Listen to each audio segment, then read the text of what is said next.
The Township of the Archipelago respectfully acknowledges that we are situated on traditional and Anishbek lands.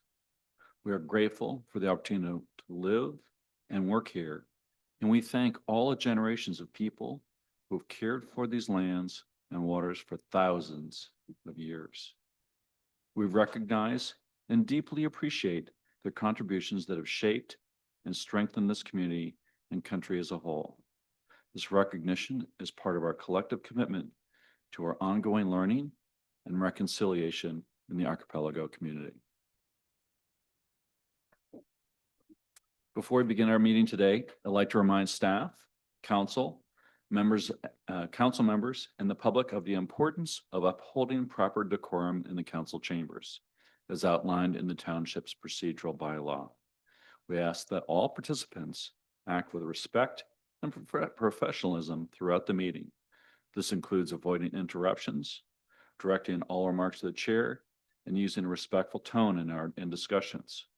Also, please no side chats. Our goal is to create a productive and respectful space for open dialogue, ensuring all voices are heard in an organized manner.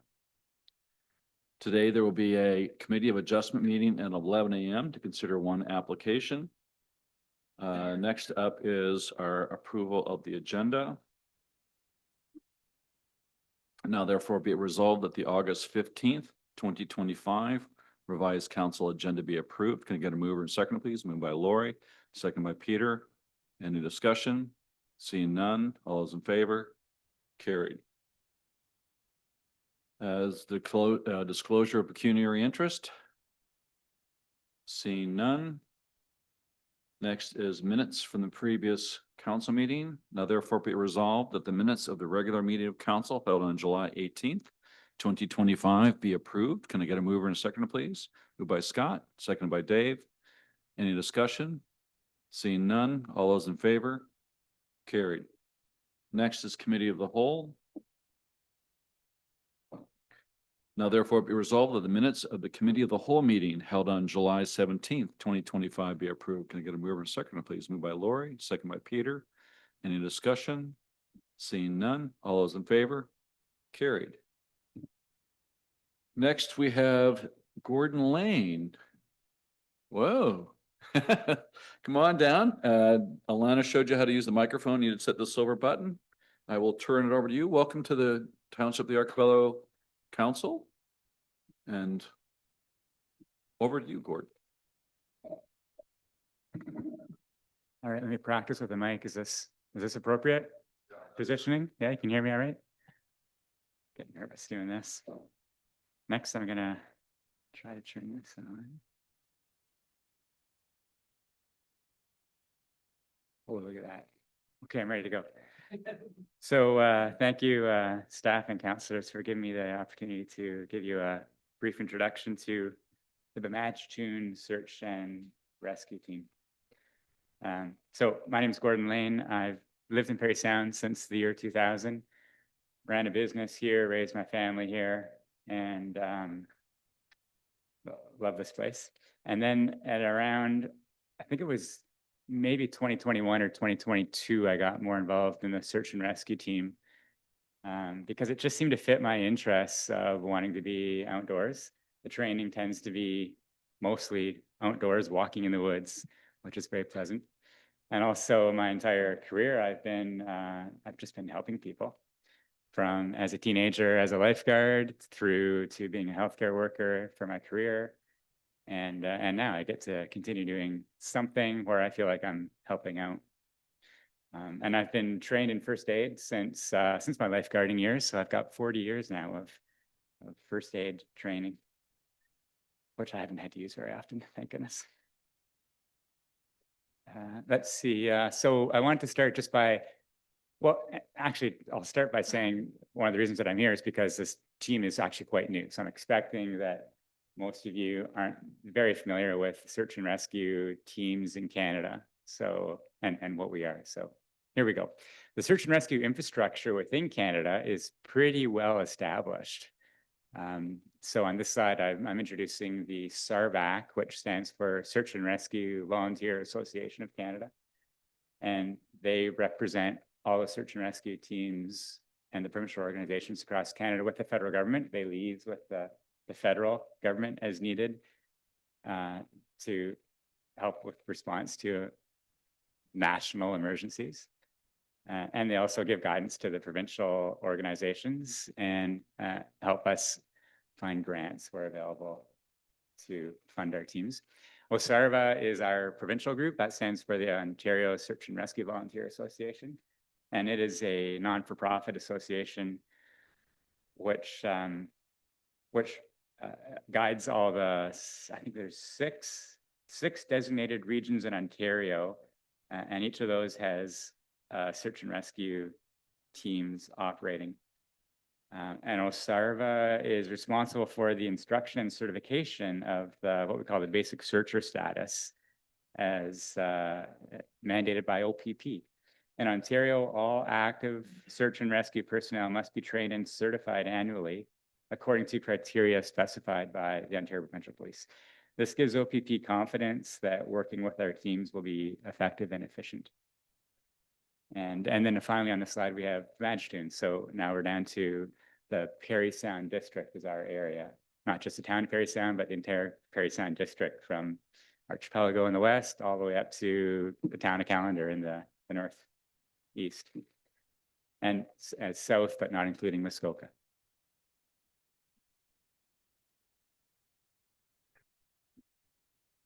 Yes, so our primary role is, I put the G in GSAR, that stands for ground search and rescue. We actually are specifically only a ground search team. We do not operate on water. The only time we would be on water is if someone is assisting us in getting to another ground location that we're going to search. So we may, there might be a fire department that would help us get to a place that needs to be searched, or the OPP might help us get there.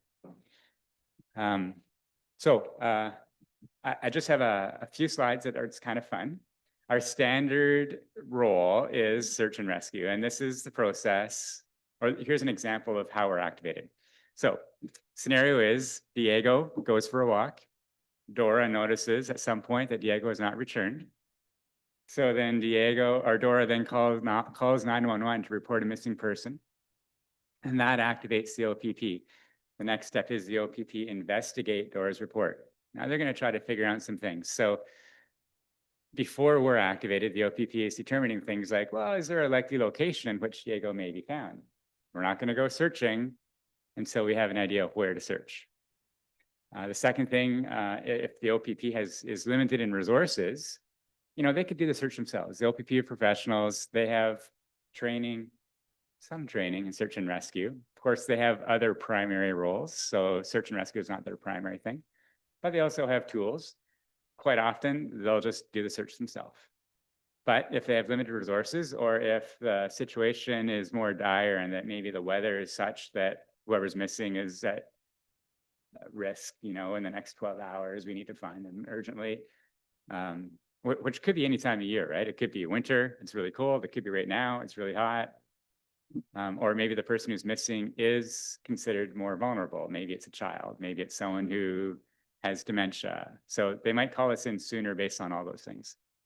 And then the third thing is if the OPP deems that the search is not hazardous. So, sometimes there are criminal elements involved in a missing person, and we are an unarmed volunteer searchers. So thankfully, the OPP will not put us into a position where we may become victims ourselves. So next slide. After all that, the OPP might be calling us to activate our team. When we're doing searches, we're always doing a search under the direction and in close coordination with the OPP. So now that I've done that fun presentation, here's your quiz to make sure you understood the key point. So here's your quiz. When Dora is worried enough to want to report a missing person, she should call today's presenter. That's me. She can call me. I've got a cell phone. She could look me up. Or B, should she call the Madgetoon via their website? We do have a website, which I'm going to share with you.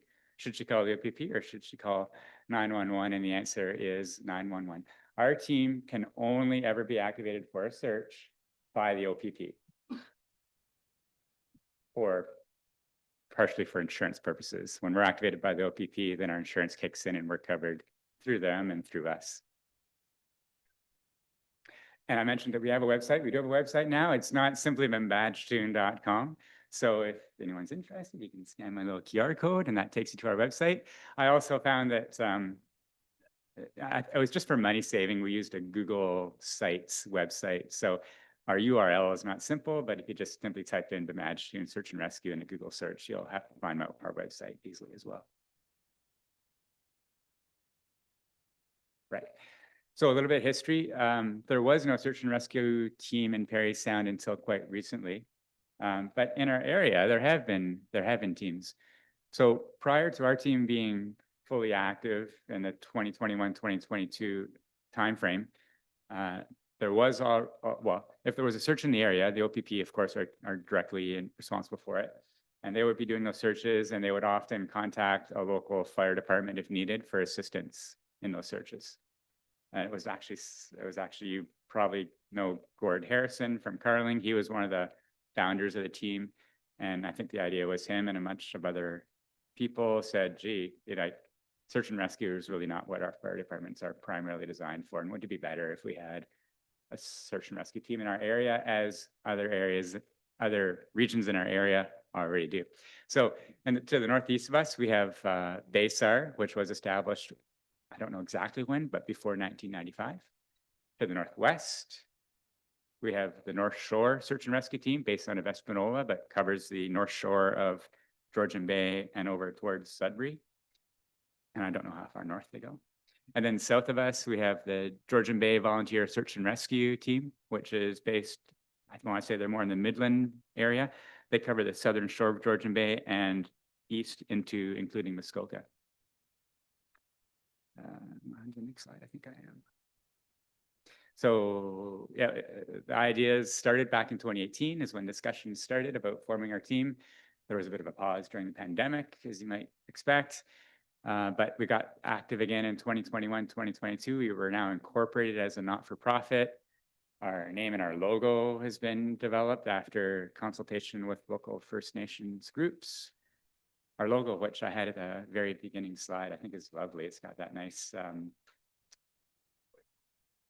the white pine on it, of course, the windswept pine, and the what's that bush that grows in the marshes?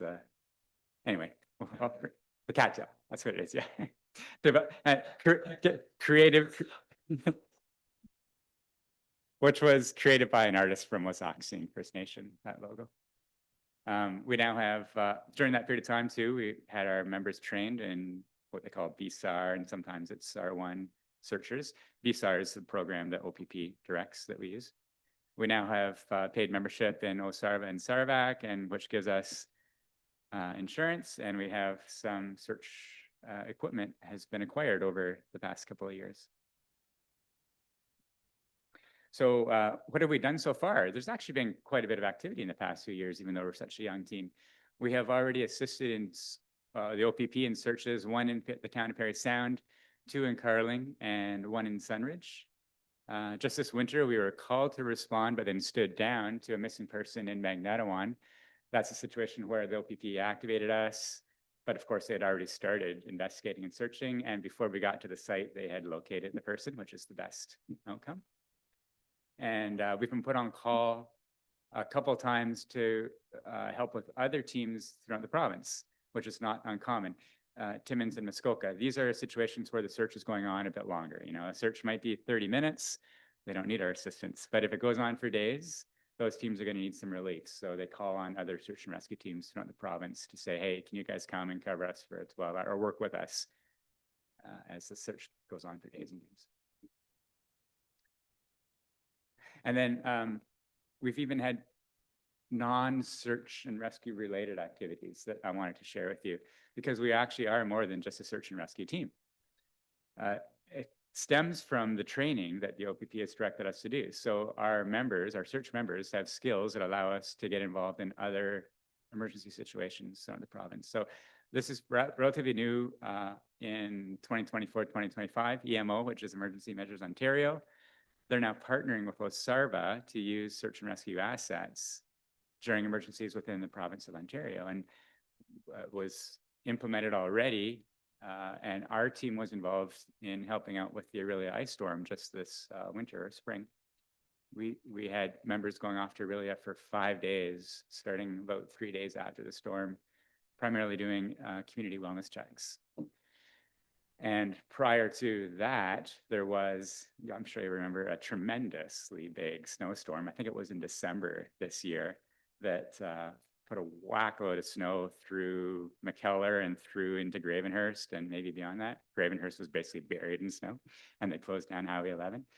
For that emergency, being it was in Muskoka primarily, the Georgian Bay Volunteer Search and Rescue Group was implemented to help with moving people off the highway. But our team was not involved in that one. And SARVAC, which is our national group, Search and Rescue Volunteer Association of Canada, they coordinate ground search and rescue response to large emergencies anywhere in Canada as well. And that one's a bit interesting because, you know, when we're working with EMO, they activate our team, and then our team works with maybe other teams in an area. When it's a SARVAC, they call it a humanitarian workforce, a national humanitarian workforce that our individual team members then become associated with. So it's a little bit different how we integrate into those emergencies. It's happening right now with the wildfire response in Manitoba and also in Newfoundland and Labrador. And we actually had one of our team members just return a few days ago from Winnipeg. What they had us help out with there was managing the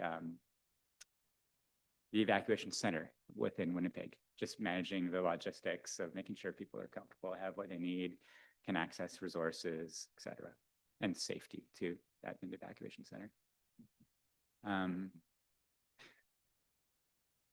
So that's this year. And also on my side, I've indicated that we've previously been invited to help, but we haven't been involved in Fort Hope. That was a pandemic related event where so many of the otherwise healthy people in the community that would have helped out seniors and vulnerable people themselves got sick. And the EMO sent in people to help out support the seniors and the vulnerable in that region. Labrador, not this year, but last year, there was also fire evacuation. In BC, there was some flooding that happened. And then I mentioned already that this year's events. So the capabilities that we will do that, in addition to search and rescue, are listed on this slide. Of course, search and rescue is the first thing. But because of our training, we're able to help out with site management, incident command, first aid, operational communications, wellness checks, logistics support, security, traffic management, and although it doesn't require special training, we can do general labor as well.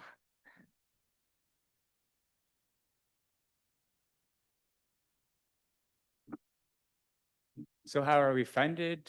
We are an incorporated non-for-profits. In Ontario, there's no provincial or federal programs specifically or money designated specifically for search and rescue teams.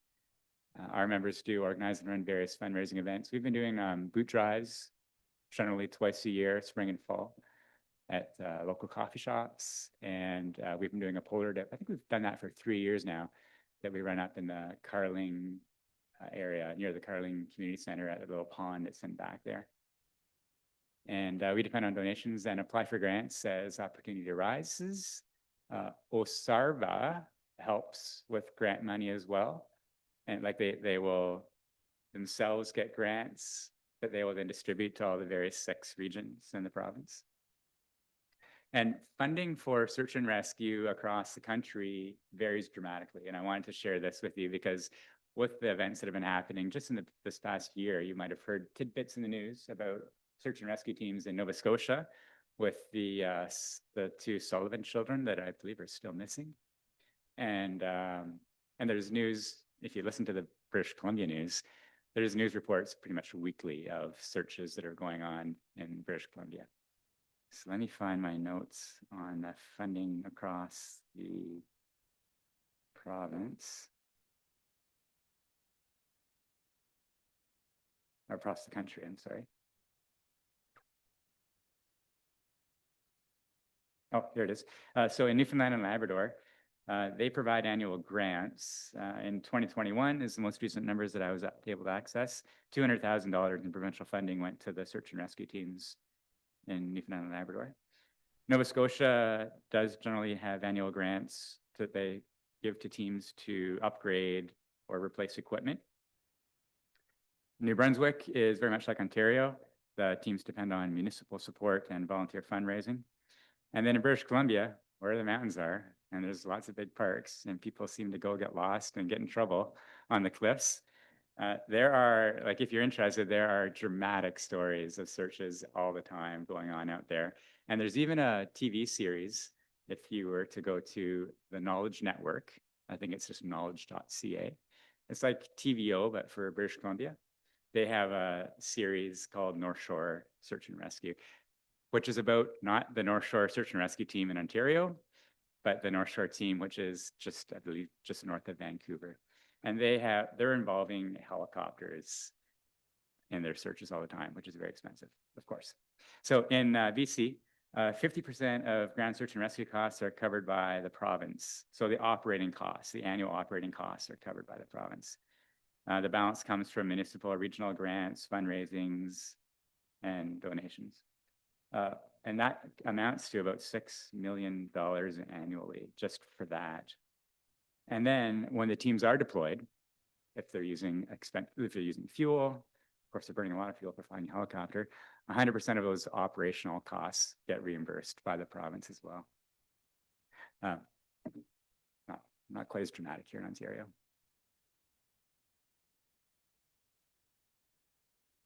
So what our expenses are, it adds up quite quickly. We have an OSARVA annual membership, we have equipment, maintenance, we have some training expenses. We're pretty economical in our trainings, but sometimes we'll supply a bit of food for our team members. Sometimes we'll use up some of our first aid equipment during our trainings, so it needs to be replaced. And then when we are on, every year we're always looking at maybe making additional purchases. We're young, so we only have so much equipment, and we're looking at expanding our equipment base all the time so that we can be more involved and in the area and more effective in our rescues as well. So in the order of $10,000 a year is actually what our expenses are.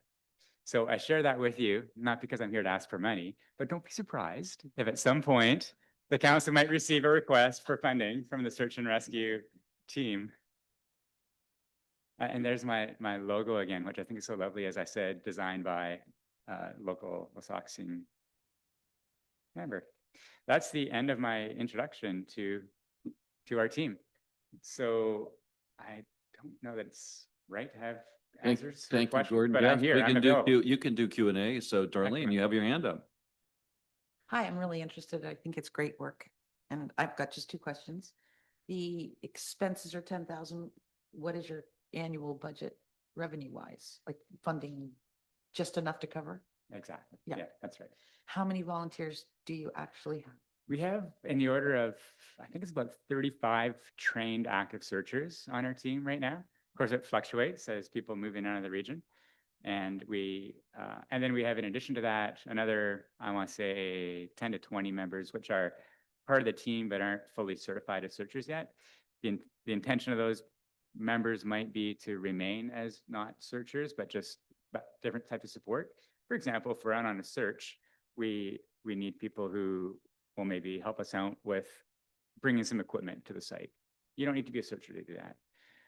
We have people like our treasurer who's on our team.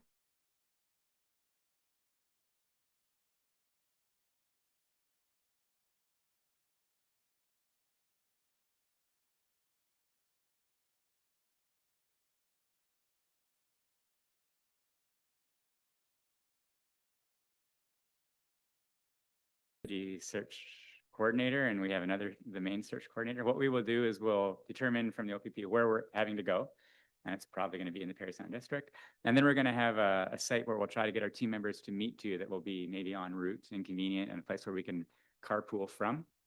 And then we go together. So we have one team truck, which could carry up to 4 people. But primarily the truck's got some equipment in as well. So we might have two members in the truck, and then everybody else is carpooling. So we might be using individuals' vehicles as well. Do you have any boats? No boats, no. You don't do anything in water? So of course in this, we don't search in the water, and we don't have the ability to access water sites right now on our own. Now, one of the searches that we did was on Huckleberry a couple of years ago. And we were involved in that search only because we had assistance from, I think it was primarily the Carling Fire Department. They had a boat or a couple boats and they took us to the site. Peter, you had your hand up? The question's been answered because I was going to ask about the water. There is a separate search and rescue, I think, that operates out of Perry Sound that's water-based. There's a boat down there that has a search and rescue sign on it. And I think they do some search and rescue on the water, but it not connected to you though, I don't think. No, that's not part of our team. Yeah. So in this area, we've got the OPP is responsible for searching inland lakes and rivers, and they've got the tools to do that. And then Georgian Bay, being a navigable waterway, is actually the responsibility of the Coast Guard. And I believe the boat that you're mentioning is part of some sort of auxiliary search and rescue associated with the Coast Guard. So that boat will be activated by the Coast Guard and work along with them. Scott? Thank you. Great presentation. Just want to let you know that our budgeting process is very tight. So fall is about the only time we can consider the request for funding, just as a help. We set the budget in that October to March period. That's the time we can take consideration for non-funded programs. Excellent, thank you. Okay, so I just thought I'd give you a tip. I've kind of had I've gotten the understanding that all municipalities tend to have the same sort of calendar. So that the requests need to go in the fall and for consideration. Yeah, that's right. Dave? Thank you. Very good presentation. We saw a letter about you a while ago, and we did discuss you in the finance committee at that point, just wondering who you were. So now we know, which is good. To just go back to the question of boats, if we had a need, would your people get in private boats and go out, or would your insurance not let them do that? That's a good question. Private boats, our policy now is a no-go. We will go in boats with the OPP, with the Coast Guard, with the fire department, but we will not put our team members in private boats. Just like first responders and medical, so exactly the same. Yeah, Okay. that's right. If you did come to us with a request, what sort of money would what are you trying to do? If you go get $1,000 or $2,000 from every township, you must have a goal you're trying to. Yeah, the goal is to try to make it easier for us to maintain that $10,000 or so annual budget. And also we're always interested in additional equipment. So things that we have in mind right now is there's a stretcher. You know how the ambulance operates stretchers that have the wheels that fold down and they run on 4 wheels, and they're great if you're on the sidewalk or pavement. You can actually get off-road stretchers, which would be great for our team to have if we were having to pull someone out of a distant location in the bush. We're looking at trying to buy one of those right now. Those things are ridiculously expensive. You'd think you might have to spend $500 on that, but no, it's gonna be more like $3,000–4,000 for the whole stretcher kit. And we're also interested in seeing if we can access a drone to help in searches as well. And the cost to buy the drone is one thing, but then to train your members to become, properly licensed pilots is another thing. So every year we'll be looking at our budget, and I expect what you're going to see is a request that we will try to divvy out over how many municipalities are there within the Parry Sound district, right? Is that all? 7? I feel like there's more. 7 in the West Parry Sound district. And the West Parry Sound. See, we serve the East Parry Sound region as well. So so maybe the request will be half as much as it would have been. I don't have a number for you today. And just to be clear, the deadline for application grant applications is October 30th. Excellent. To our municipality. Any other questions for? Can I just continue? I think you got a positive response. We thought about it before. You need to contact our treasurer, who unfortunately is not here today, and get the forms, whether up front or anybody else staff, and get the forms and fill them in. Consider, like you say, spreading the cost with one, or you could ask us to support an individual item. So, especially if it was maybe directed towards serving your area, right? Yeah. So talk to Erin when you get a chance, and she can help you go through that to get a suggestion of how to fill out the form. Excellent, thank you. We look forward to it. Tom? I'm just wondering how many municipalities have you been to and are you planning to get to? I think, aren't we about 44 in District of Perry Sound? 44? Yeah. Well, I'm not happy to hear that because, but the first presentation I did, which was at the local municipalities, the Regional Municipalities Association. There's a meeting coming up in Orville in October, is that right? That's the one. Right. Yeah. And I went to the one in Calendar just a few months ago as well. So that was the beginning of this process. This meeting is the first to council I'm doing. Next week, I'm going to be hitting up McDougall. Not hitting up for money, but doing the presentation. And then my plan is to just continue rolling through the fall. I don't know how many I can get to before the funding request deadline comes, but I'm hoping to do as many as I can. And then we'll see from there. Maybe I'll go back to the October meeting as well. Just to clarify, the District of Perry Sound goes almost to North Bay. Yeah, Calendar is like it surprises me because it's so physically close to North Bay. So is your group servicing the full district? Because Yes. it's broken east and west. No, full district. Okay, Yeah. so, and Yeah. that takes you back to the meeting you said you attended. Yeah. I was at that meeting. You didn't present there. I did do a very short presentation. Yeah. I have my notes. I'll check that out. But you didn't, there was no ask. No, not yet. Okay, Not okay. yet. Okay. Tony only makes notes if you ask for money. Well, Gordon, thank you so much for coming and helping educate the township of the Archipelago about what you do. I think it's really important what your organization does. I know when I lived in Portland, Oregon, working for Nike, a number of people that on our Nike team were our part of the search and rescue and had to rescue people off of Mount Hood numerous times.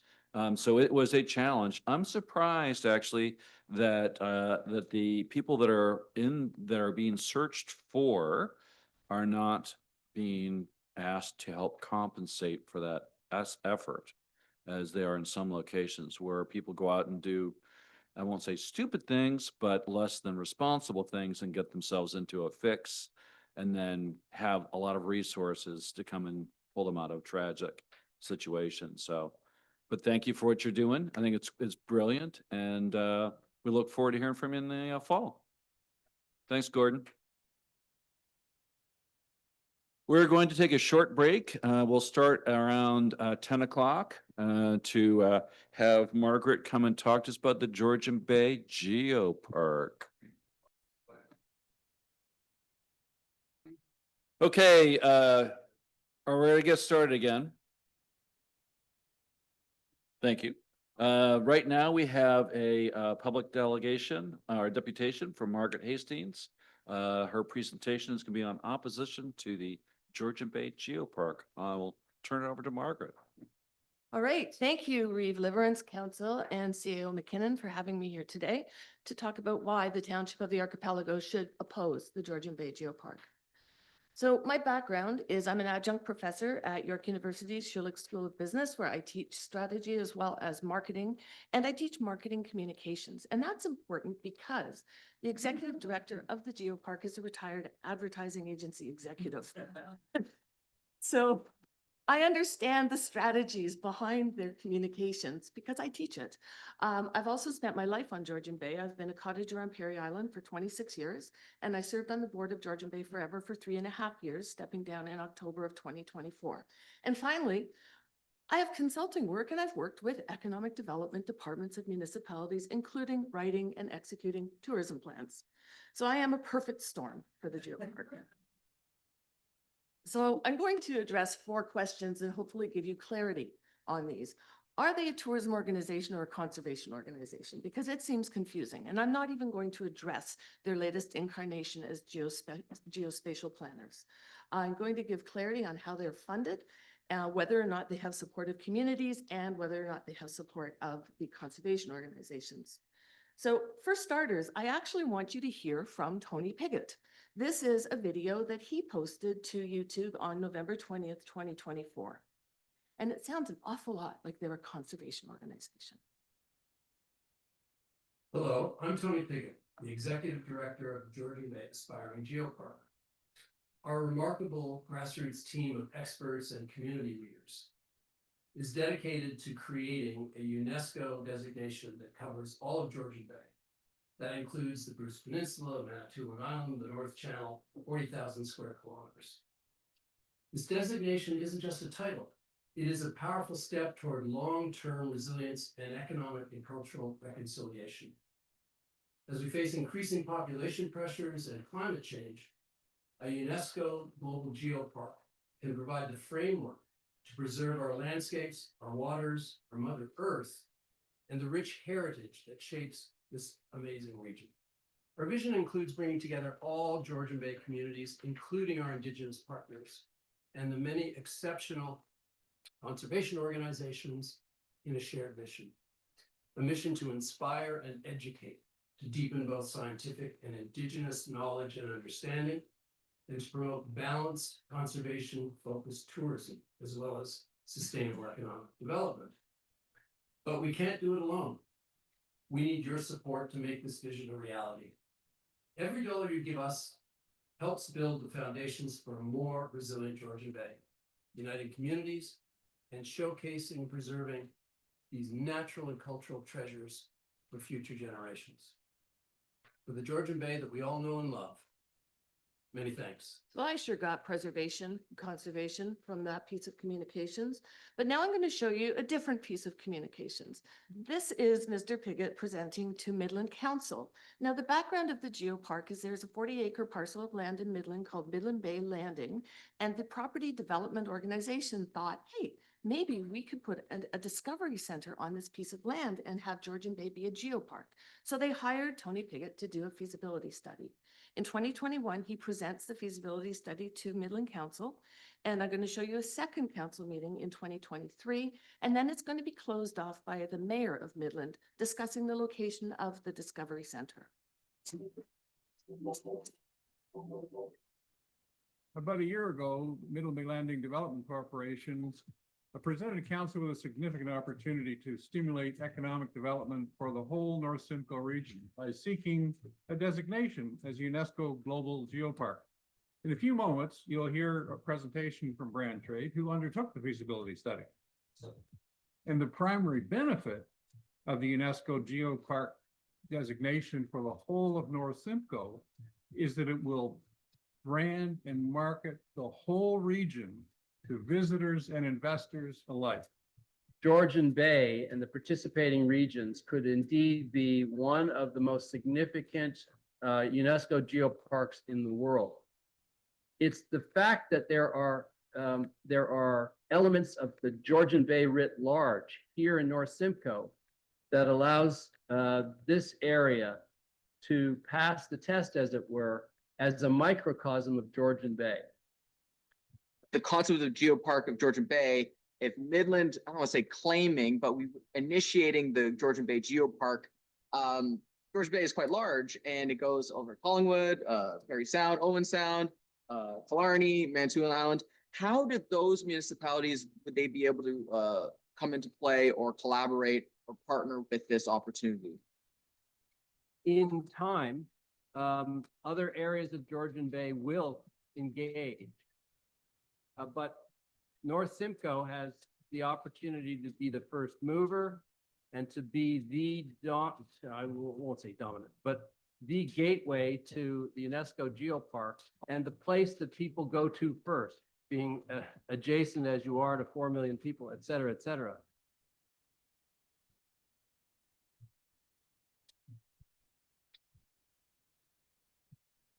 I'm here to update you on the progress that we've made and the opportunity that it represents. So as you look around in the feasibility study that we did showed it, that they are a proven tourism and business generator. We believe, as we did back in September of 2021, that Midland North Simcoe area is a genuine portal to deep time and a microcosm of the entire Georgian Bay Geopark. Penetanguishine's licking their chops at being the epicenter for North Simcoe for the the Discovery Center there. So I detect some friendly rivalry between us. But really, I think about this in all seriousness, like hands in a glove, right? I mean, which finger on your hand is more important than the other? This is really a North Simcoe initiative. And when I think about the four, arguably five, because part of Southern Georgian Bay Township, we're all in this together as the launching point for the geopark for visitors. So we all stand to gain immensely from the international, clout that we'll get as being a geopark and as the launching point from our municipalities. Okay. Remember the launching point, because I'm going to get back to that. But before I do, I just want to sort of contrast these two videos, the Conservation Initiative and the Tourism Initiative. In the first video, you heard their grassroots team. In the second, it's the North Simcoe Initiative. In the first, this is a framework to preserve our landscapes. In the second, it's a proven tourism and business generator. In the first, their vision includes bringing together all of Georgian Bay communities, but in the second, North Simcoe can be the first mover, although he redacted dominant. And in the first video, population pressures were a problem. In the second, the large population was an opportunity. So if you're unclear if this is a tourism or conservation initiative, let me share with you the report written by the former CAO of Midland to Simcoe County, because Simcoe County funded the $50,000 for the feasibility study. And so here you can see, he describes it as a project done by a branding and marketing consultant, that was Tony Piggott, to determine the feasibility of North Simcoe, including the Midland Bay Landing waterfront property, being designated as a UNESCO geopark, including the economic benefits associated with it. And the second circle, global tourism expands in and around geoparks. This is most definitely a tourism initiative to drive economic development in Simcoe County. And I'd actually like you to hear from the former CAO of Midland and how he talks about it. So this is the same September council meeting. Although we have beautiful assets in this area, what this reaffirms is they're unique. This is a unique area. This is a very exclusive club that we're being invited to join. And this is going to be done outside of the municipality. This is going to be done outside of the municipality. You know where it's going to be done? Right here. This is the cover page of the 2025 Discovery Guide for North Simcoe. They brand themselves as the heart of Georgian Bay. And here you can see on the left, Downtown Midland Tourism Information Center describes themselves already as the gateway to Georgian Bay's 30,000 islands. Okay. And this is going to be done at scale, because this whole project started with the Midland Bay Landing Property Development Organization, which is now defunct. However, that 40-acre parcel of land remains vacant and Midland wants to develop it. So in June of this year, they put out a request for expressions of interest to developers for Midland Bay Landing. And you can see, I can't read it from here, but in the red circle, they envision a permanent cruise facility at that location. And they're even looking at having customs facilities so that they can have international visitors. Now, this RFEI does not mention the geopark, but why would international visitors be coming to Midland? Because Georgian Bay would be designated as a UNESCO Global Geopark. So I hope I've made the case of point one. This is most definitely a tourism organization. Now, how are they being funded? So you had a deputation in May from the Geopark, and this is what they told you about how they're being funded. We are largely a volunteer group and not self-funded, but funded by private donors and research grants primarily. So that was a little hard to hear, but he said funded by private donors and research grants primarily. What he neglected to mention is that in August of 2024, the Geopark received $175,000 from FedDev to develop and implement tourism programming for the Georgian Bay Geopark. And in fact, based on the Geopark's Instagram post of December 31st, 2024, they received a total of $250,000 of government funding, because they also got money from County of Simcoe and Destination Northern Ontario, which is RTO 13. And the scientific grants, the only scientific grant they mention here is a MyTax grant of $30,000. So hopefully that has clarified how they're funded. Now, do they have the support of the community? These are the municipalities that would be absorbed into the geopark. And I've put ticks beside the ones that have written letters of support. So you can see it's largely Simcoe County. The only municipality outside of Simcoe that has written or passed a resolution to support is the municipality of Killarney. And I have a feeling they've only seen the first video that I showed you. I have been stirring the pot on Manitoulin Island, and there is a wave of to oppose the geopark. Thus far, 2 municipalities have passed resolutions to oppose, and I expect between Manitoulin and Algoma District that we're going to see more official letters of opposition. Now, why should municipalities be concerned? I want to share with you their management plan. On December 20th of 2024, they met with Georgian Bay Forever, and although I had stepped down from the board at that point in time, I was invited to attend the meeting. So this is how Tony Pigott describes their plan for management of the geosites. The first point to make is that in a given region, such as Grenville, or such as the meeting place, there will be a handful of significant landscapes which will be signature geosites and managed through others, such as parks, conservation areas, and municipalities. Managed through others such as parks, conservation areas, and municipalities. So they're not taking any accountability for the management of their sites. And our former board chair, Terry Clark, actually asked them if they had a written tourism plan. So let's hear the answer. Do you have a written tourism plan yet? No, we do not, Terry. So that's Mike Robbins, their tourism lead. They don't have a written tourism plan. Now, I know you were assured that it was not a one-size-fits-all approach to tourism and that they could take a patchwork approach and so on. But there is no written tourism plan and there is no plan to manage any of the sites. And of course, one of the sites that he told you about is Massasauga Provincial Park. Massasauga Park is a fantastic area within the archipelago. And as a provincial park, it has incredibly interesting geological features to it, and it would be a signature geosite. It would be a signature geosite, but Mike Foley, who's the park superintendent, when I called him in July, didn't know that they were a signature geosite. Now, he's given me permission to share this email with you. I followed up with him in August and he ran it up the flagpole and he said, you know, I'm following up about this. I can't read it from here. We've gone as far as contacting each of the 3 Ontario park developments potentially impacted by this and to our main office, and no one has been contacted or approved. So if they're continuing to advise outside municipalities that we're on board, we would sure like to know who we've been dealing with. And this seems to be a common theme. I certainly can tell you none of the municipalities in Manitoulin Island knew any of their locations were destination geosites either. So now, importantly, this is a map of the signature geosites that was provided to me by the Geopark people in early 2025. And I've just outlined the ones that they've highlighted that are in your municipality: Woods Bay Marina, Wreck Island, Sans Souci, Massasauga, and just all of Puerto Barrel.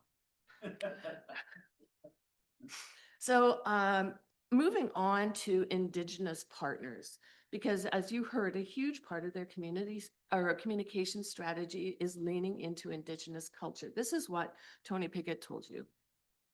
There are other big themes, including our partnerships with Indigenous communities, but I don't think time will allow us today to really deal with those. So that's kind of vague, but it implies that there are partnerships with Indigenous communities.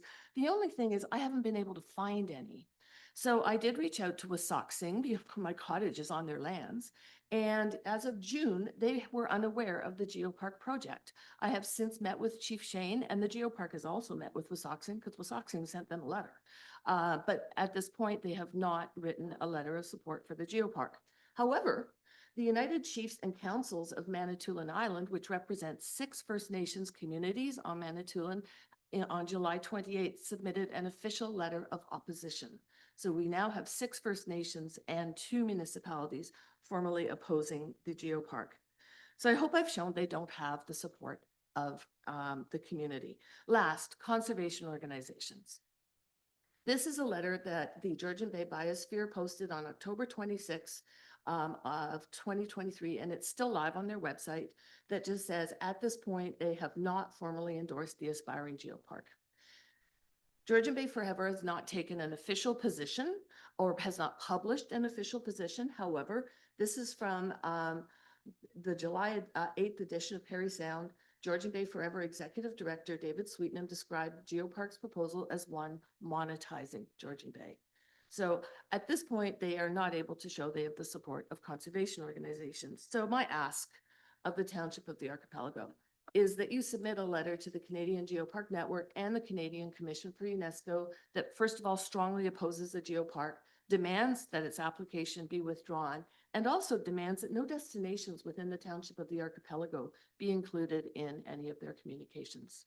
So this is some handy contact information of who you could send that out. And this concludes my presentation, and I'm happy to take any questions. Scott, jump in there, man. Nice. Well, having worked, I share your sense of how slick and positioned their presentation was, having worked in strategy all my life.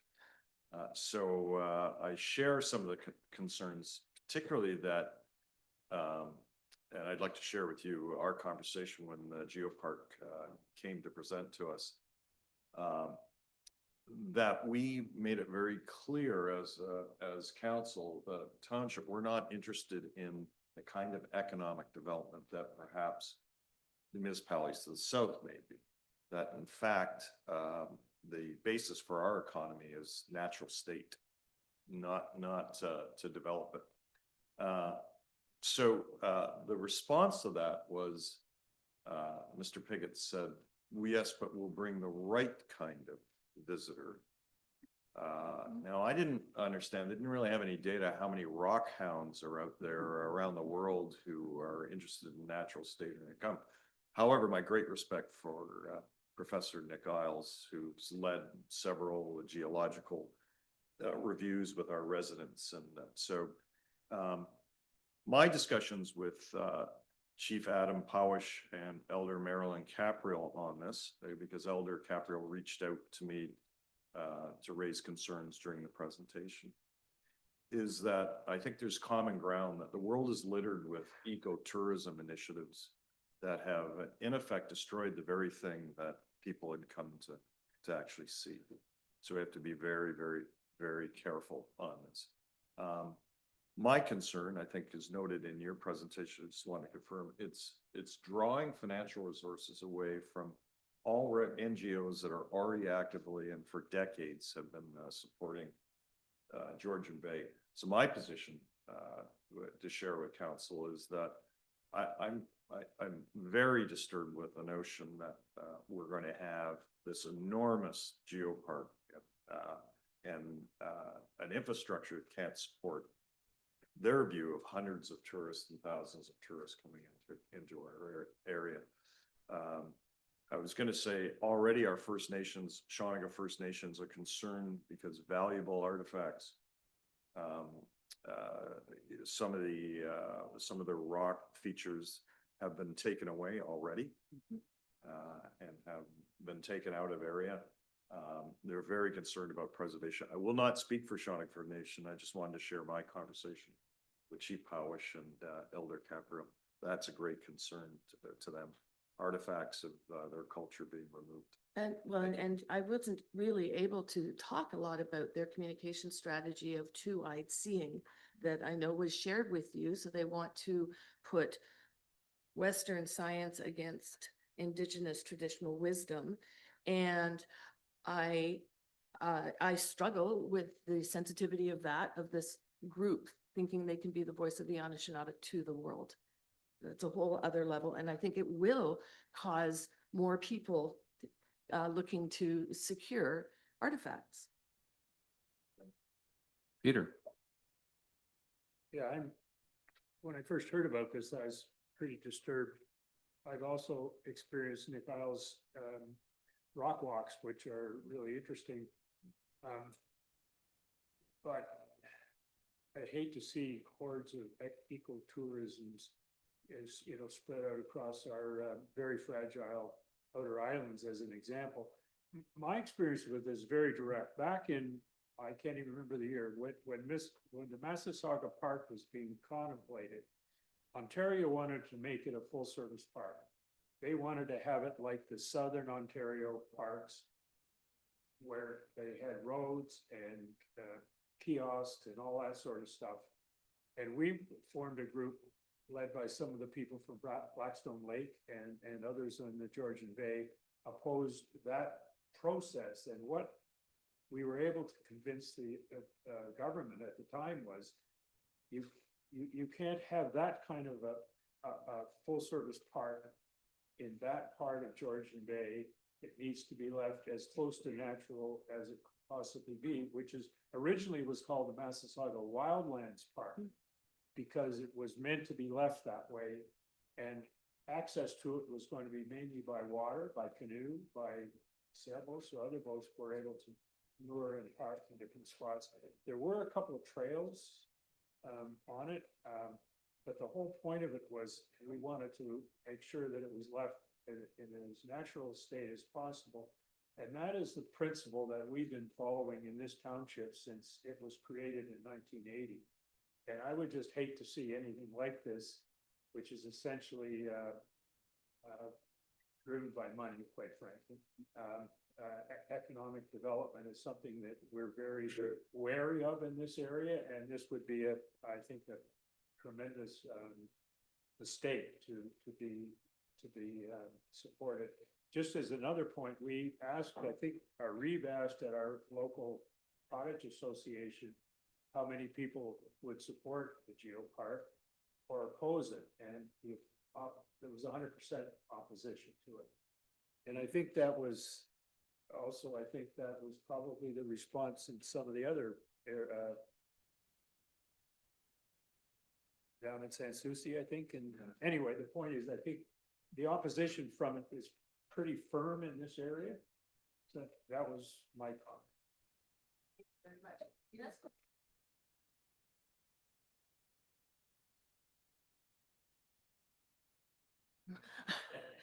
UNESCO actually has a term for it. They call it tourism pollution.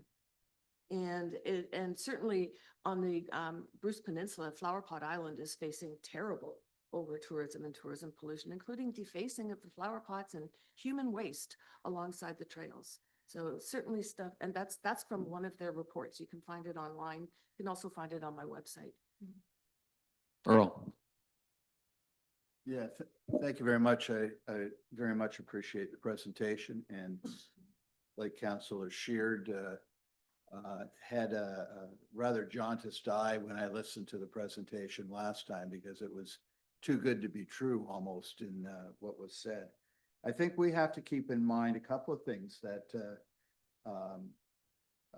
we're facing right now. A provincial government is prepared to sell off a provincial park or part of it in Wasaga Beach. Who's to say other parks like Massasauga could be in line with that thinking if it remains? We're witnessing Eurotourism backlash on the continent, and places like Florence and Pisa are heritage sites in themselves. I guess that's pollution too, as you said. We just saw recently, I can't remember where it came from, promoting PWC excursions to Point of Barrow. There was a time when one of the ships that came into Perry Sound sent PWC tours up north at great rates of speed, because they aren't time definite. Councillor Sheard just witnessed two PWC people from out of area crossing the path of the sailing race, endangering and not the sailors, and not knowing what the rules of navigation are. At the same time, we've got to be careful about NIMBYism, and Councillor Frost and Councillor Sheard have talked about we're interested in natural state eco protection, and we've got the Georgian Bay Biosphere to do that. And so rather than just, in addition to saying perhaps that we're opposed, we should be also saying that we already have a great system right now that's working, which is the tenets of the biosphere. Tom. I'm gonna say, I think, great presentation. Obviously, we've done this before. By my count, you've got about 27 municipalities left to approach if you haven't already started that. Is it your intent to get this message out to all of the people that have not committed at this point? At this point, because we have 2 municipalities opposing and 6 First Nations opposing, the geopark will never, ever secure UNESCO status. But they haven't applied for UNESCO status at this point in time. All they did was submit a letter and have a brief meeting with the Canadian Geopark Network, and that secured them aspiring status. And that is what has opened the door to all of this funding. They, at this point, are not formally recognized by UNESCO, and I have met with the Secretariat at the Canadian Commission for UNESCO, and he has no authority over the geopark until they actually submit their application, which I believe Mr. Piggott told you was 2 to 5 years out from now. So they can continue to do this and continue to secure funding until they submit their application. Now, I've been encouraging the Canadian Commission for UNESCO to encourage the Canadian Geopark Network to, first of all, change the process of how aspiring geoparks are granted status, but secondly, to have the geopark withdraw their application. There is no formal mechanism to revoke an application. They have to willingly withdraw it. Now, one of my suggestions is that this is a Simcoe County initiative, as you heard loud and clear. If Simcoe County hears, look, we oppose this and it's never going to be approved, so you're throwing good money after bad, stop funding this, maybe that will finally make this end. So your question, will I approach every municipality? I have met, as I said, with all of Manitoulin. I've met with Blind River.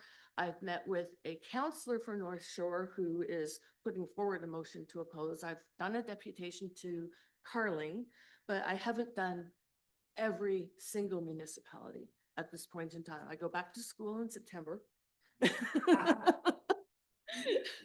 So this was my summer job. I guess my follow-up then, just to be clear, on slide 25, you give us some contacts that if this council chooses to endorse your initiative, we would write letters of non-support that we're opposed to this project, and maybe a copy to Simcoe County as well. Okay. I mean, my communication strategy at this point has been going to the most influential people, which are you, the municipalities, to try and have garner a wave of opposition. The next phase would be to go more public. And we've had one article in the Parry Sound paper thus far, but I think that the press would be very interested in this as we move forward. So I would rather not have to take that step. I would rather just, professionally end this. Darlene and then Scott. This is really fascinating, and thank you so much. Is there a threat that they don't care if they get UNESCO? And that they just continue on their path of a tourism giant? So I've been told by the Canadian Geopark Network and Canadian Commission for UNESCO that sometimes it can take over 10 years to secure UNESCO approval. So I would not put that outside the realm of possibility. Thank you, Reeve Liverance. My follow-up question is, if one should follow the money, how is this money being spent, in your opinion? Because that is a considerable amount of money. Yeah, that's interesting that you asked that, because if you heard Mr. Pickett, he said, we are a largely volunteer organization. And so that would suggest that they are not a purely volunteer suggestion or organization. But I do not know how any of the individuals are being compensated. I do know that their conservation lead, Mike Hendren, has posted on his LinkedIn that he is working in a hybrid role as a consultant to the geopark. So I would expect he is being compensated just because it's posted on his LinkedIn and it doesn't say volunteer. I don't know if Mr. Piggott is taking a management fee or not. So aside from economic development, opportunities for municipalities, which are, that's quite obvious, who else would benefit from this initiative? In your opinion? In my opinion, who else would benefit? I mean, UNESCO geoparks, say that they will help spawn cottage industries such as local tourism and, you know, smaller local destinations and so on. I think in parts of the world, that's very helpful, where the world is undeveloped. But here, we are a developed area. So you know, we have healthy cottage industries already, and I don't think we need a geopark to develop more of those. Thank you. When the Massasauga Provincial Park was created, they certainly opened up the area to a lot of people. There's an organization called Friends of Massasauga Provincial Park that goes through and cleans up after these cottagers or the campers leave their trash behind now. It is a problem now. I had the privilege of walking the Wreck Island Trail as part of my one of my master's classes and taking photographs. And it is a beautiful spot. To have it trampled with thousands of people, it'd be a nightmare. I will recount a story from when I was younger. There was an individual that showed up not too far from where I grew up down in the San Souci area in a small tin boat with about a 10 horsepower motor on it. It was almost out of gas.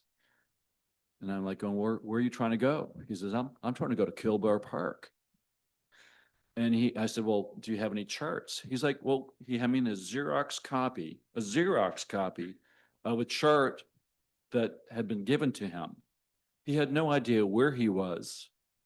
And we had just had a presentation from Search and Rescue, which, you know, I think about back when I was in Portland. I mean, it was introduced, thousands and thousands of people have no idea how dangerous this area is. The camp counselor, the head camp counselor at Camp Huron, Ontario, when I was there, asked the campers to find out what was the most dangerous thing on Georgian Bay.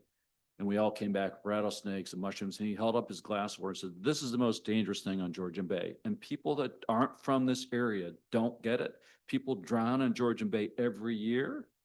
I mean, Rick's going to talk to us about boating safety. I mean, Scott talked about people from the zipping through. People don't understand this area will die.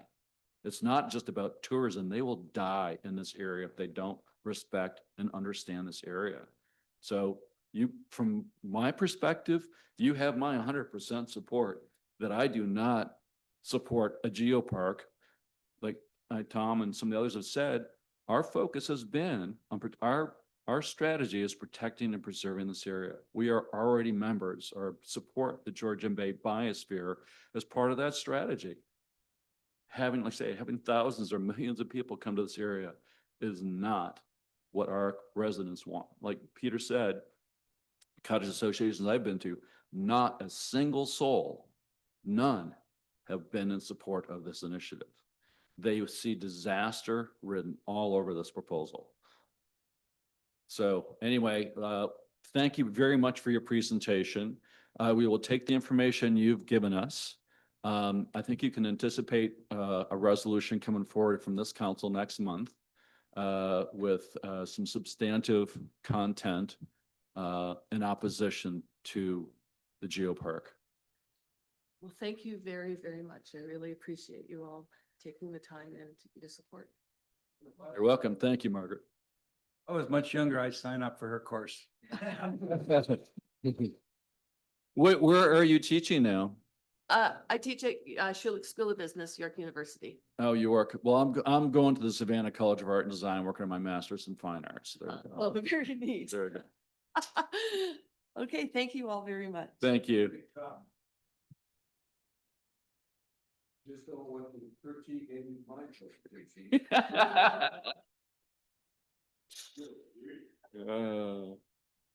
Okay. Next up, we have down the track, a report of task force and committees. they have a Tamarack North Center update. Who's doing that? Oh, am I doing that one? Oh, am I doing that one? Oh, sorry. Yeah, sorry. It's just the name change threw me like that. So you have a handout of the current status. There is the official name change now. It is called the Tamarack North Center. And you'll see that they are on track for the May 2026 grand opening. And Mayor McDermott was mentioning that one of the fundraising activities was that if they can get it, the right approval and all that, to have the mayors from the West Prairie Sound District swim in the pool in April of 2026. And that would challenge this whole council to join me in swimming in the pool in April 2026. Rick, you're looking at me like I got two heads. You only do polar plunges, Rick? Tom? As I recall, if the pool's not ready May 6th, they're gonna do it in the harbor. Earl? Yesterday I heard, in the barber shop, so that'll tell you, it's just rumors, that there is a problem with the development there in terms of the water that's being used for the new high school and for the wellness center, and that there's not enough water. No, the line going in, that's the current line is too small. Has anyone heard that? I know that there was some engineering studies around the I'll call it gray water, whatever, going out. And that was mitigated by, they did engineering design. I have not heard about water going in. That is new news to me, but I'm sure that that will be brought up at our next meeting and dealt with. If I can maybe respond, I'm on the steering committee with the CAOs, and I did not hear that. So I just want to try to dispel that because I have not heard one word on that. Yeah, and I apologize. I do That's what not it want to said. spread rumors. But I think it's I good to just- spread the right, yeah, I think we need to be, yeah, I indicated that I haven't heard that at all and that things were on track. Yep. To try to quell that, at least, yeah. till I found out anything, but not that I'm, you know, But this is, yeah, we have not heard yeah, anything. okay. I was just gonna add, I don't know where you get your haircut, but I get the same thing every time I sit in the chair because they know I'm in the know. And there are people, Parry Sound people, opposed to the pool that are spreading all kinds of nonsense. So there, I don't believe there's anything to the water input. There was something to the output, as Bert said. That's, if they had to dump the pool, the system couldn't take it, so they had to create a in-ground holding tank to disperse it over time. Notice that it was tied into the new high school where there's tremendous opposition. All right, so thank you all very much for your comments. We will move right along to council correspondence. Now therefore be resolved that council receives the revised August 2025 council correspondence listing. Can I move or second? Moved by Tom, second by Lori. Any discussion? Dave? Yeah, a couple of things. First, on page 3 there are a couple of resolutions asking that the TC Energy project be excluded from the special economic zone. I think based on our position and how important the tests of how it works in the ecology, that we would be wise to have a similar resolution. Would you be happy we brought that forward next council meeting? Yeah, right, yeah. Okay. That's it. Yeah, so let's research that a little bit more and then we'll bring it back to the Yeah, council yeah, next yeah. month. And the second one there is in page 4, the Muskoka Waterfront have sent in a notice of their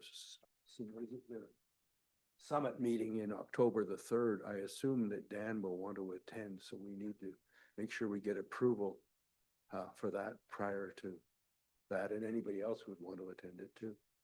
Thank you. And again, we can bring that forward to the September meeting. and ask for approval for Dan to go to that and anybody else that wants to attend. I know that I had been involved in that prior to Dan being, I had not attended any meetings, but I had been part of discussions. So it's, Dan's kind of picked that up for us because as an inland lake, they're probably have more of an impact on the inland lakes than somebody out in the outer islands. But yeah, that's a great point, Dave. Anything else? Okay, all those in favor? Carried. Next is the AMO conference. Now therefore be resolved, the council approve the Earl Manners attendance of the Association of Municipalities of Ontario Conference taking place August 17th through the 20th, 2025 in Ottawa. Can I get a mover and second, please? Moved by Earl, second by Scott. Any discussion? I know that Dan, because of his situation, is unable to attend. Do we need to approve anybody from staff to go in his absence?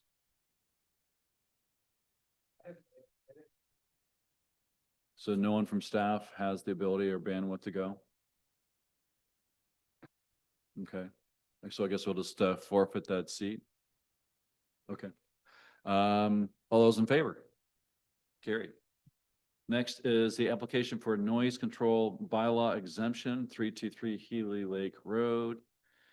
Now therefore be resolved, the council for the Township of the Archipelago hereby approves the noise control bylaw application for exemption for the property located at 323 Healy Lake Road on September 20th, 2025 from 3 p.m. to 2 a.m. Could I get a mover and second, please? Moved by Darlene, seconded by Dave. Any discussion? All those in favor? Carried. Next is endorsement of the UNESCO Biosphere Reserve. Whereas the Georgian Bay Biosphere Reserve was designated by UNESCO in 2004 as a region of global ecological significance. Whereas the Township of the Archipelago is committed to promoting environmental values and sustainable development and collaborating with the Georgian Bay Mindugami Biosphere GBB organization on many projects since 2014, including conservation, education, climate action, community development, and reconciliation. And whereas the UNESCO Biosphere Reserve designation and the work coordinated by the GBB as an organization in Canada are both highly valued by our community and by our council, now therefore be resolved that the Township of the Archipelago is proud to support the Georgian Bay Biosphere Reserve and its continued designation by UNESCO and look forward to participating in the next 10 years of collaborative activities. Can I get a mover and seconder, please? Moved by Darlene, seconded by Peter. Any discussion? Seeing none, but I will say that this is probably a counterpoint to the Georgian Bay Geopark, that this is where we want to put our money, time, and energy. All those in favor? Carried. Next is an authorization to enter into a contract with Televote, okay. Whereas Section 11 and Section 42 of the Municipal Elections Act 1996 authorize the clerk to conduct municipal elections and allow for the use of alternative voting methods, including internet voting.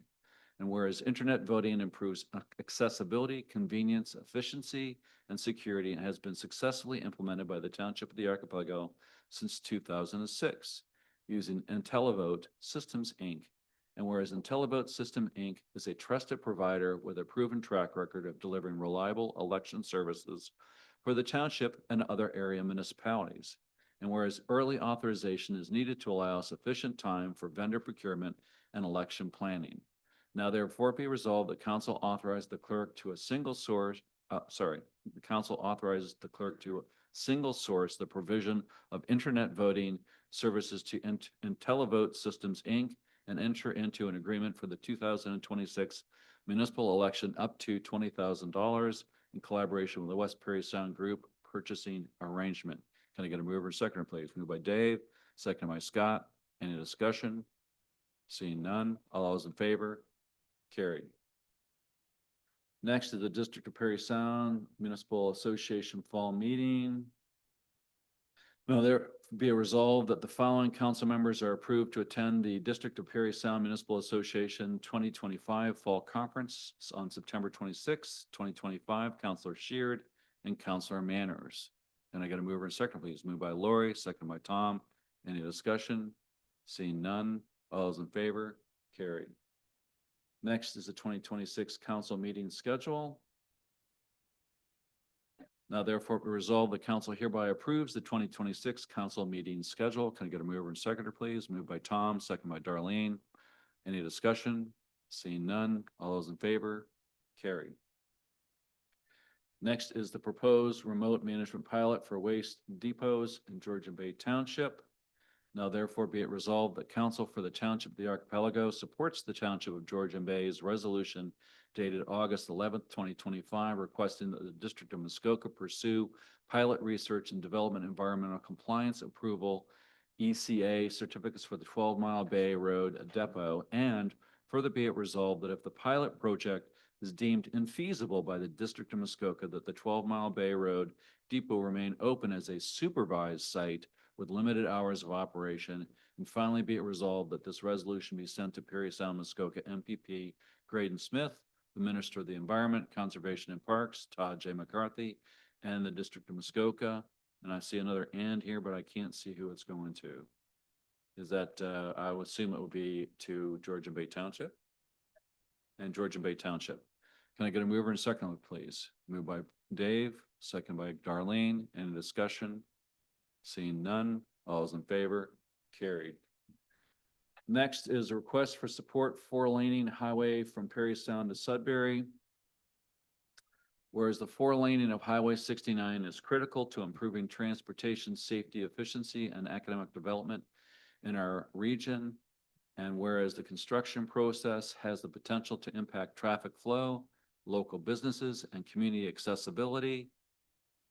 And whereas municipalities along the Highway 69 require timely information on construction schedules to allow for implementation measures that will help maintain the economic and social viability of their communities. Now therefore be it resolved that the Council for the Township of the Archipelago supports the Town of Perry Sound's resolution dated August 12, 2025, requesting that the province complete the 4-laning of the remaining 68 kilometers of highway between Perry Sound and Sudbury as soon as possible. And further be resolved that this resolution be sent to the Honorable Doug Ford, Premier of Ontario, and the municipalities of McDougall, Whitestone, Killarney, French River, the Township of the Archipelago, Carlin, McKellar, and Seguin, City of Greater Sudbury, and the First Nations community of Shawanaga, Envy Inlet, and Magnatowan. Could I get a mover second, please? Moved by Scott, second by Lori. Any discussion? Now, I thought I heard that we were asking for a study to be done. I guess that was a separate resolution. Scott, you want to talk to that? Yeah, it was to attach our resolution from last fall about our socioeconomic review of our settlement area was one aspect of that.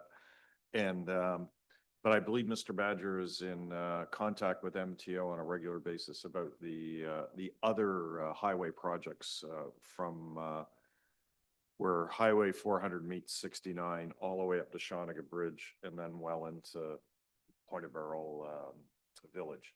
So that's kind of, I think that's underway. And if anything, at our deputation, we thank them for doing that. This is purely the bypass part. Do you want a friendly amendment to this resolution to talk to the economic study? Yes, I think that's important to say that we are proactively, you know, for 2020, like after next term, that we'll be completing our socioeconomic review of the sustainability of our settlement area and the impact of going to secondary road for 69. So there'll be a So that's our- whereas the Township of the Archipelago is going to do an economic development study of the Point of Barrel area to assess the impact of the Highway 69. Well said. Well Okay. said. Yep. You got that, Marianne? Okay, all those in favor of the friendly amendment with the friendly, carried. Next is a request for consultation on transmission capacity enhancements and sub-barrier transmission lines. Whereas the province of Ontario, through the Ministry of Energy and Mines, is exploring and advancing initiatives to enhance electricity transmission between the northern and southern Ontario.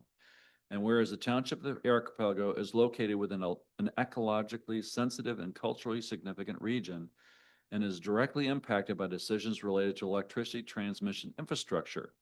Whereas the concept of sub-barrier transmission lines and potential changes to existing transmission corridors present both opportunities and concerns for environmental stewardship, cultural heritage protection, community well-being, and local economic activity. And whereas the township of the archipelago recognized the importance of reliable energy transmission for the province as a whole, while also emphasizing the need for thorough consultation and collaboration with affected municipalities to ensure that local priorities, land use consideration, and environmental safeguards are respected. And whereas meaningful municipal input is essential to ensure that provincial decisions reflect the unique geographic, environmental, and socioeconomic context of the archipelago. Now therefore be resolved, the Council of the Township of the Archipelago formally requests that the Ministry of Energy and Mines engage in direct consultation with the township regarding all current and future proposals to enhance transmission capacity between northern and southern Ontario, including but not limited to sub-barrier transmission lines. And further be resolved that such consultation include timely sharing of relevant studies, route options, and impact assessments, and provide opportunities for the township to convey feedback prior to decisions. And finally, be resolved that a copy of this resolution be forwarded to the Honorable Minister of Energy and Mines, Parry Sound Muskoka, MPP Graydon Smith, the Association of Municipalities of Ontario, and the neighboring municipalities potentially impacted by transmission line developments. Can I get a mover second, please? Moved by Scott, second by Darlene. Any discussion? Scott? Just add a friendly amendment. I think we should add Shawnigan First Nation and Henry and others. I think would be helpful. Thank you. Good call, Scott. Dave? Yeah, we had in our reading presentation or write-up from somebody else, a lot of detail of what other opportunities were there. The decision was made that we would not reference that at this point. Talking about the other document that we received? Oh, you can. In that, just last evening, I received a revised with 20 changes, if anybody wants to read that. I just saw it now, sorry. So I can forward that off to you, but it's up to you guys on how you wish to attack it. That was sent independently of us. Yeah, John, and if I may, I don't think I would recommend that we include that in the resolution because we're really not sure exactly what it's saying and the science associated with it. So I do think that the resolution as it is strong enough, I believe, to meet our needs. I do also want to make sure that we're all aware that this does have to go in today. So we have to submit this today. Great. Awesome. Thanks. Thank you. I concur. Any other discussion? If not, all those in favor?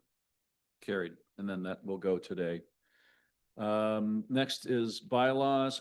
We do have a committee of adjustment meeting at 11 a.m.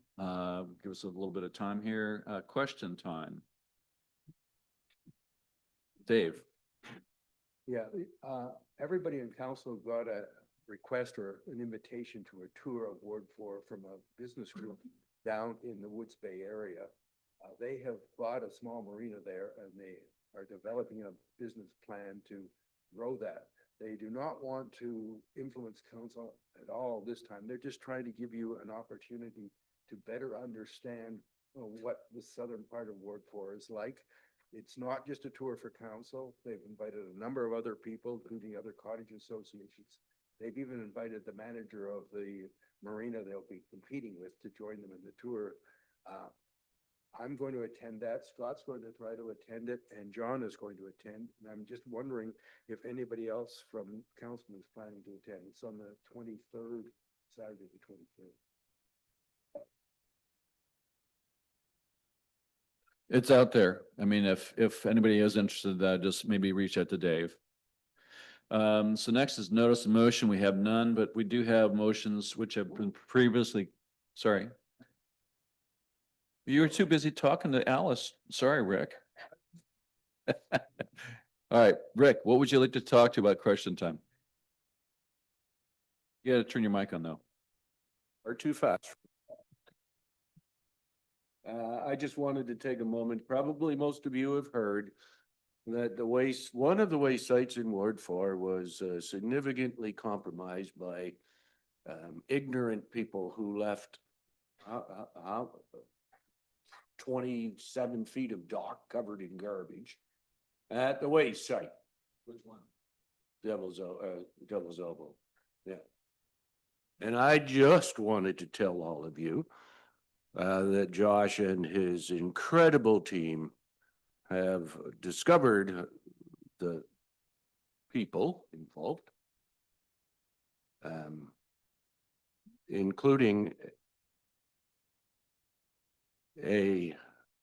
never mind. I'm not going to tell you, obviously, I cannot share who it is, but they went through the waste. And it wasn't only a cottager's waste problem. They went through the waste, discovered it, and I believe have sent invoices off. So I just wanted to thank you guys for doing that. It really stirred the neighborhood. Like, I mean, really stirred up the neighborhood.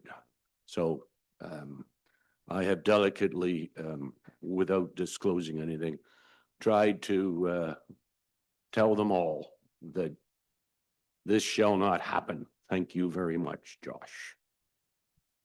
Thank you, Rick. So we're gonna go on to for question, okay, I didn't think so. Okay, so I'm not gonna read this out. Is that all right?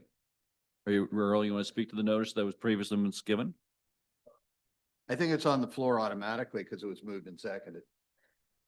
I'm gonna, if I may, Chair.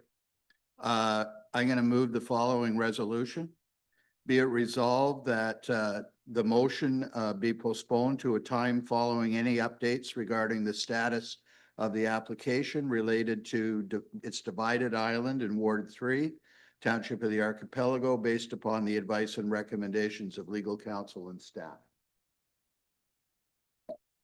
Seconded by Councillor Sheard. Double Island, sorry. Okay, and you're bringing forward that resolution as a notice of motion for next council? No, it's a motion to postpone. Okay. All those in favor of postponement? Carried. So that's it for those. Next is a confirming bylaw. We're gonna just make this 11 o'clock deadline. Being a bylaw to confirm the proceedings of regular meeting of council held on August 15th, 2025. Gonna move and second, please. Moved by Peter, second by Lori. All those in favor? Carried. Last but not least, motion to adjourn. Just waiting for the computer to catch up. Now therefore be resolved that regular meeting of council held on August 15th, 2025 be adjourned at 10:58 a.m. Can I get a mover and second? Yeah, moved by Scott, seconded by Tom. All those in favor, we are adjourned. Thank you very much.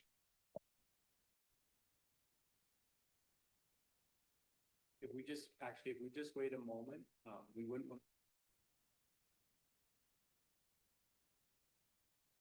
I think we're ready to go. All present. I'd like to welcome everyone to the hearing today. The Committee of Adjustment is appointed by council to consider applications for minor variances to the comprehensive zoning bylaw. There is one application which we will be considering today and one administrative matter that we will attend to. An applicant, agent, or member of the public wishing to address the committee is reminded that the presentations are limited to 10 minutes per person. The Planning Act requires that a public hearing be held before the Committee of Adjustment considers a minor variance or a permission to extend a non-complying use. The public hearing serves two purposes. Firstly, to present to the Committee of Adjustment and to the public details and background to the application. And secondly, to receive comments from the public and agencies prior to a decision being made. The acting secretary treasurer, Mr. Henderson, will speak to the circulation of the notices of the meeting of the hearing. Then the planner, Ms. Pinto, will present the proposal to the committee and to those individuals in attendance.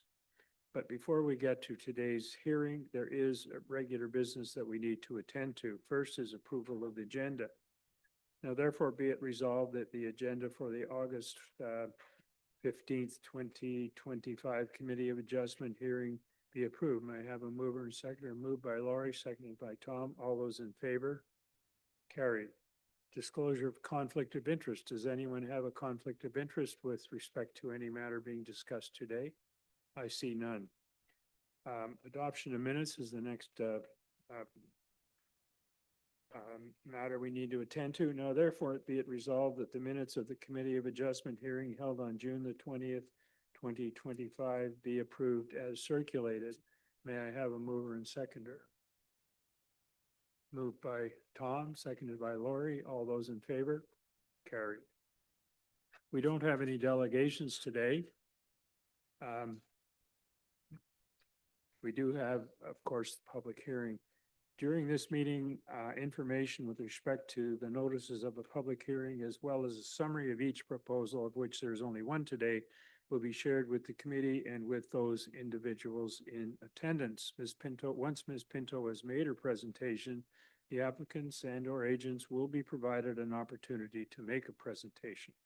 That would be followed by questions or presentations from the public. If they are present, I don't think there are any today, either in support of or in opposition to the proposal. Committee members will then have the opportunity to question the applicant, the agent, Ms. Pinto, or anyone giving a presentation. The proposed application will then be considered by the committee. So this is minor variance application number A03-25. I declare this to be a public hearing for application number A03-25 Spears. Mr. Henderson will discuss the notice circulated for today's meeting. Cale. Great, thank you, Chair Frost. Notice of hearing was sent by regular mail to the assessed owners within 250 meters of the property and to those persons and agencies as directed by the Planning Act. The notice was posted in the township office as well on the township's website. The notice was circulated on August 5th, being more than 10 days prior to this meeting. Included with the notice was a summary of the proposed variance as well as a sketch and a key map showing the location of the property. Thank you.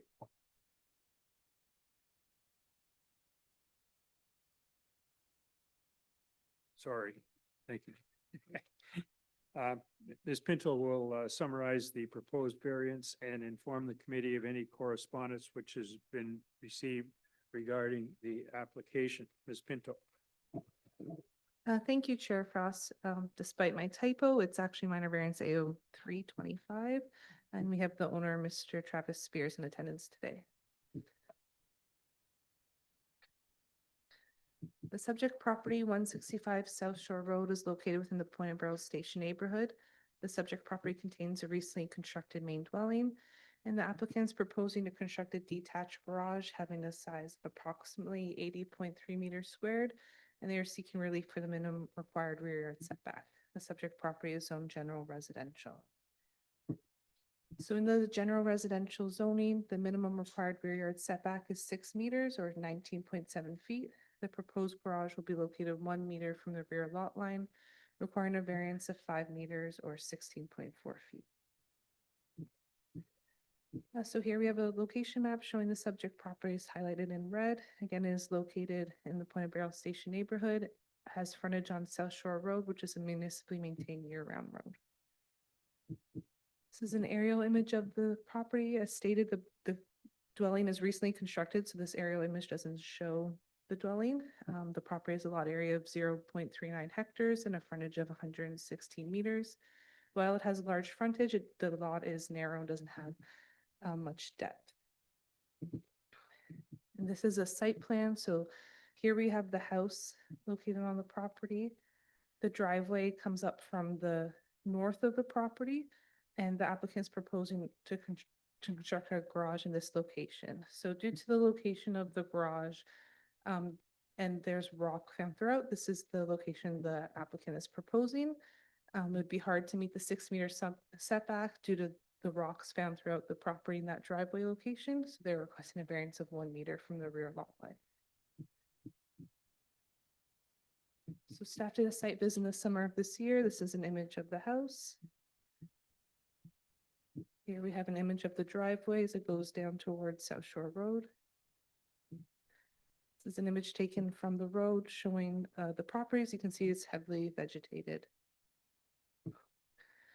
And then the following pictures are the approximate location of the proposed garage. These, you can see there's significant rocks. And the proposals kind of be nestled behind the rock is to avoid blasting. And just another image showing the location approximately to the driveway in the road. So when considering a minor variance application must meet the four tests, must maintain the general intent and purpose of the official plan and zoning bylaw, be considered desirable for the appropriate development and minor nature. So the applicant is proposing that the accessory building be located 1 meter from the rear lot line. A proposed garage is expected and a reasonable request, especially in the settlement area. The intention of the setback requirement is to ensure adequate buffering between adjacent land uses. The subject property is surrounded by crown land, and therefore the proposal garage will have no impact on any residential properties, nor their use or enjoyment of the properties. The garage is not anticipated to be visible from the road.